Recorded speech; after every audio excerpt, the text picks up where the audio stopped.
Hello everyone, welcome to my human design channel. My name is Juji and this is HD by Z. If you're new here, this is a space where we do a lot of chart analysis for celebrities, mostly through their relationships. Last time I did an analysis for Taylor Swift on her own, and today we're going to be talking about Jeff Bezos and Lauren Sanchez, who were just engaged and on the cover of Vogue magazine. I'll be doing a compare and contrast between Lauren and Jeff's ex-wife of 25 years, Mackenzie Scott, to see why potentially they have a better chance of making it this time. But before we get into all of that, I just want to remind you all that all of my information will be in the show notes in a master link. You can go to my site, you can get a free chart, you can read my blog. You can see that I do readings and coaching and speaking, and I even have an online group for women called The Beehive, where we meet weekly and discuss life through the human design lens. All right, so let's get into Jeff and Mackenzie first, because it's really important to understand who the starter wife was. If you don't like that term, it's a little bit controversial, potentially a little bit dated. It's like the First Wives Club, you know, where the first wife helps the man get successful and then he moves on to a younger version. Well, this isn't quite true because Lauren Sanchez is past 50 at this point, so she's definitely not a young bimbo and she's definitely established in her own right. So I don't think that this is a case of Jeff having a midlife crisis or anything like that. And they're definitely not rushing into anything since Jeff has been dating her for the last 4 years or so. So I want to establish why Mackenzie might have been the perfect first wife. After all, if you really think about it, the establishment of marriage to begin with was a business arrangement. It's only us in this new paradigm that we've tried to put this much more romantic bent on it. And marriage as a contract is not the same as sacred union. So I'm not trying to rag on marriage. I'm not trying to diminish the importance of it. I myself have been divorced and it can be very, very painful. So it's important to understand why there might be somebody for you in the first part of your life and why there might be somebody better suited for you in the later parts of your existence. So let's take a look at Jeff and Mackenzie first. Okay, so this is Jeff Bezos, and he is a projector. He is splenic authority, single definition with just one channel, the channel of struggle, which we will get into. And he has a 1-4 profile. So there's a lot of unique things about him here. You can see there's a lot of openness in this chart. It's all very concentrated in this spleen to root connection here. And the channel of struggle is really all about the struggle to be yourself. So as a projector, as this very focused aura, he has had the struggle of how to be himself in this world. And as a projector type who is here to direct energy, you know, money is energy, and he's been able to direct it in a very successful way. His signature is success. And hopefully that he does feel successful within himself as well, because with all of this openness, it's very easy to get caught up in the game of more, right? He might not have set out to become a billionaire, but he has become one. In fact, one of the most successful billionaires in the world. But that wasn't always the case. So let's take a look at Mackenzie Scott to see who she was in contrast to this.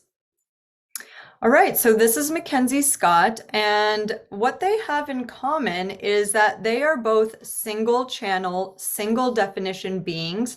She, however, is a generator, she's sacral authority, and she is a 3-5 profile, and this one channel that she has is called the channel of power, which was basically fuel for Jeff, right? Whenever we see a projector with a generator or a type, there's an aspect of that relationship wherein the projector needs the fuel or the juice of the generator to power them in a way. And that's so perfect because she has the channel of power. So let's take a look at the two of them together.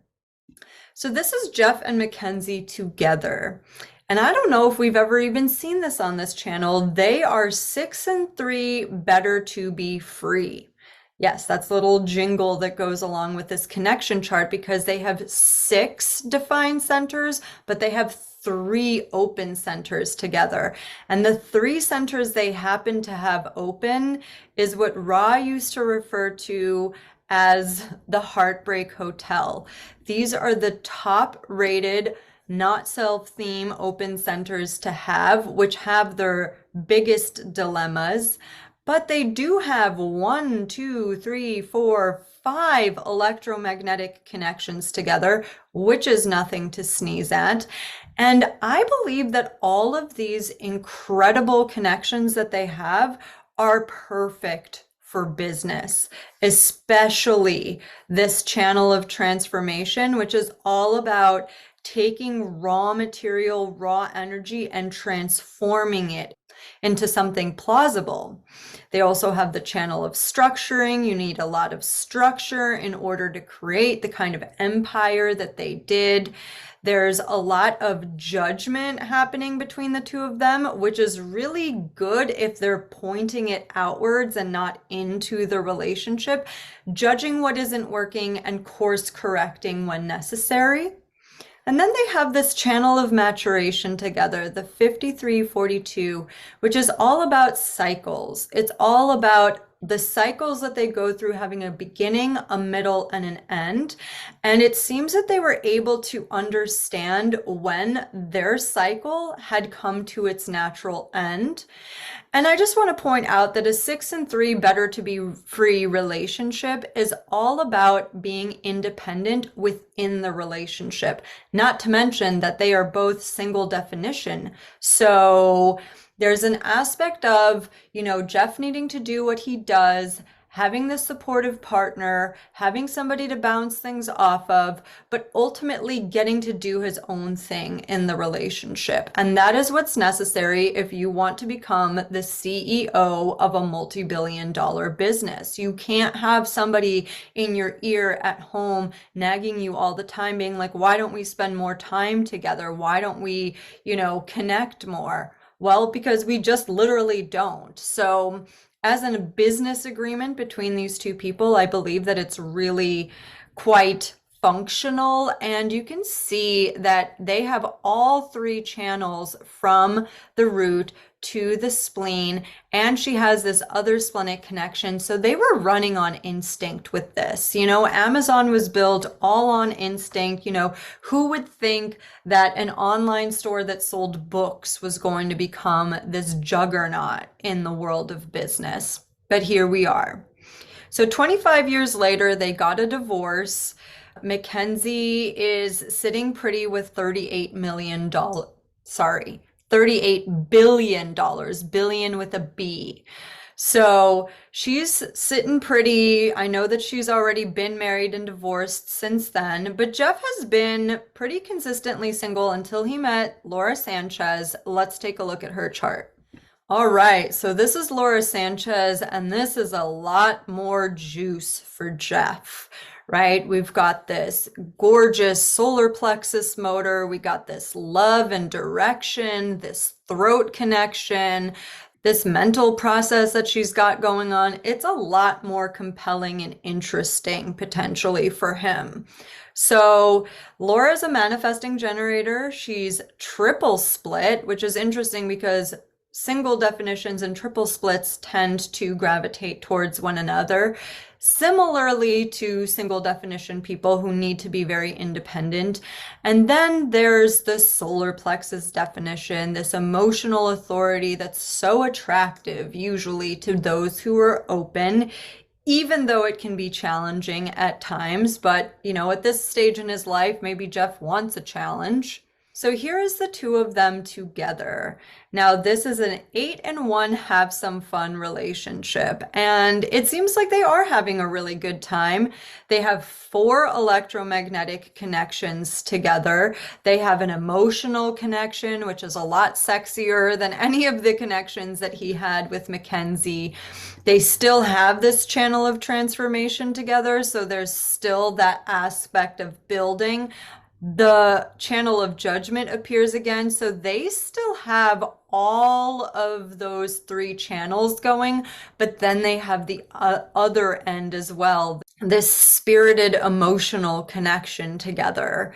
And they have the channel of awareness, so there's a lot to talk about there. There's a lot of expressing going on. And one of the things that stood out in the Vogue article, full disclosure, I haven't read the whole thing, but somebody mentioned that when Jeff talks about Lauren, he says, you know, I could throw her the gun and I know she would catch it. Meaning she's kind of his like ride or die. There's no secrets between the two of them. He trusts her implicitly. And I believe that the reason why this is because they have so many connections together and have an insulated relationship. Not to mention he's a 1-4 profile. So he's had this time to gather the data as this investigator, and he's also had time to create the kind of intimacy that the 4th line needs. You know, the 4th line bonding strategy is confidant or not. So Lauren has become his confidant, and that means the world to him at this point. I'm sure Mackenzie was at a time too, but he's had this 4 years of data gathering to be able to be sure that Lauren is the one. So what can we take away from this? Well, I mentioned in the beginning that it's all about understanding that we need different things at different times of our lives. Jeff is now in the 2nd Saturn return era of his life, which means he's been around the block and he knows what he wants, and he's already established himself. And the connection that he has with Lauren is the 8-1 have some fun with the open ego. I'm sure that he doesn't feel like he has anything left to prove, right? And that must be a huge relief as somebody who has an open ego naturally, because when you have nothing left to prove, you feel like you've established yourself in your life. You can just enjoy it. You can just have fun. And maybe that's not fair, right? Because Mackenzie did all of the heavy lifting and the work, but she walked away with a pretty nice settlement. I'm not saying that money solves everything in this case. It certainly doesn't solve heartache, but Mackenzie might actually be better suited for somebody else. I don't know what the deal is with her new husband or anything like that, but I do believe that there is somebody out there for her that's actually a better match than Jeff himself. As for whether or not, you know, Jeff and Lauren have this longevity, you know, it's pretty splashy to be on the cover of Vogue, and it's really sending a message to the world that you believe that this relationship is going to stand the test of time. Otherwise, you're just going to end up looking like a fool if you're going to be divorced within the next couple of years. So they must both be pretty darn confident in that relationship. And that's nice to see, you know. Neither one of them really needs the publicity. It's not really about that. It's about putting this time stamp on their relationship and saying, you know what? We stand behind this. And I think that's pretty cool. So if you guys have any other couples that you would like to nominate, if you have any couples that didn't make it that you'd like to nominate to see why they didn't work out, or if you want to talk about couples that are really public and see why that might be, please drop them in the comments below. I love being able to respond to things like that. And if you have any questions about Mackenzie, Jeff, or Lauren, please also put those down below. Thank you so much for watching. Until next time, ciao for now.